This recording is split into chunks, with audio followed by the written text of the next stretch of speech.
প্রাথমিকের নিয়োগ মামলার রায়দান, ৩২,০০০ চাকরি বাতিল মামলার রায়দান আজ হাইকোর্টের ডিভিশন বেঞ্চে এই মামলার শুনানি রয়েছে।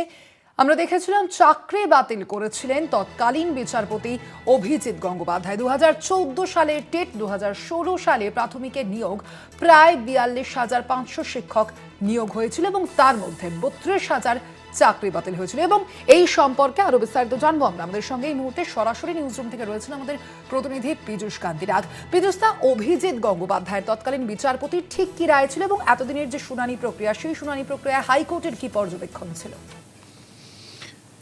দেখো, প্রাথমিকের ৩২,০০০ চাকরি বাতিল মামলার রায়দান আজ বেলা ২টোয় বিচারপতি তপব্রত চক্রবর্তী এবং বিচারপতি ঋতব্রত মিত্রের ডিভিশন বেঞ্চে। মূলত ২০১৪ সালের টেট পরীক্ষার প্রেক্ষিতে ২০১৬ সালে যে নিয়োগ প্রক্রিয়া চলে, ৪২,৫০০-র বেশি এই নিয়োগ প্রক্রিয়া হয়েছিল। তার মধ্যে ৩২,০০০-এর যে চাকরি বাতিলের নির্দেশ দিয়েছিলেন তৎকালীন বিচারপতি অভিজিৎ গঙ্গোপাধ্যায়।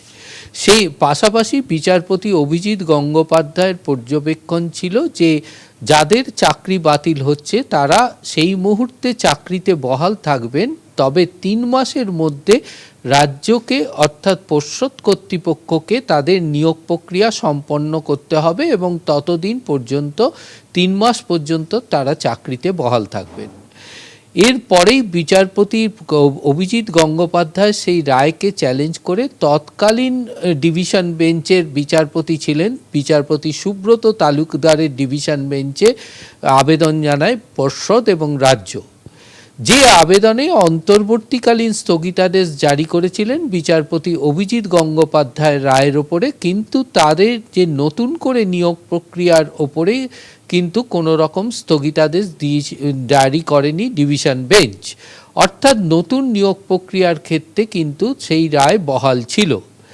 এরপরেই এই কলকাতা হাইকোর্টের রায়, দুটি সিঙ্গেল বেঞ্চ ডিভিশন বেঞ্চের এই রায়কে চ্যালেঞ্জ জানিয়ে মামলা গড়ায় সুপ্রিম কোর্ট পর্যন্ত।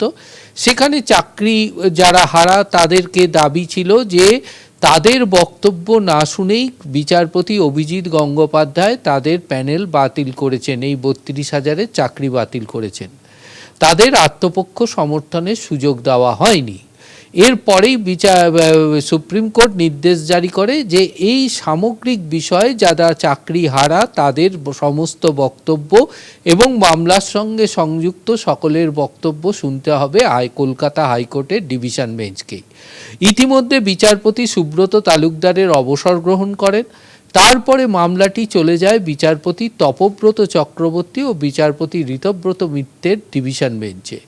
দীর্ঘ শুনানি হয়, 12ই নভেম্বর পর্যন্ত শুনানি চলে। সেখানে চাকরিহারা থেকে শুরু করে যে সমস্ত চাকরি প্রার্থীরা রয়েছেন তারা সওয়াল পর্ব করেন। সওয়ালে এমনও বিষয় উঠে আসে যে অ্যাপটিটিউড টেস্টের বিষয়টি কিন্তু উঠে আসে, কিভাবে ইন্টারভিউ হয়েছে, অ্যাপটিটিউড টেস্ট নেওয়া হয়নি, এই ধরনের বিভিন্ন বিষয়গুলি যার প্রেক্ষিতে বিচারপতি অভিজিৎ গঙ্গোপাধ্যায় তিনি রায়দান করেছিলেন এবং চাকরি বাতিলের নির্দেশ দিয়েছিলেন। সেয়ার ক্ষেত্রেই কিন্তু পুনরায় এই বিষয়গুলি ডিভিশন বেঞ্চে উঠে আসে। 12ই নভেম্বর পর্যন্ত এর দীর্ঘ শুনানি চলে। শুনানির শেষে বিচারপতি তপব্রত চক্রবর্তী রায়দান স্থগিত রেখেছিলেন ডিভিশন বেঞ্চ।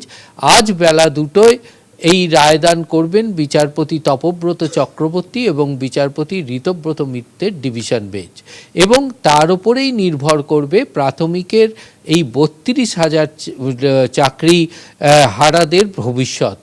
যদিও আইনজীবী মহল মনে করছেন যে কলকাতা হাইকোর্টের রায় যাই হোক না কেন, এই রায় যারা ক্ষতিগ্রস্ত হবে সেটা পর্ষদ প্রশাসন হোক, চাকরিহারা হোক, বা যারা নিয়োগের অনিয়মকে সামনে ধরে যে এই মামলা দায়ের করেছিলেন তারাই হোক, যে কোনো যারাই এই রায় দ্বারা ক্ষতিগ্রস্ত হবেন তারাই কিন্তু সুপ্রিম কোর্টের দিকে পা বাড়াবেন।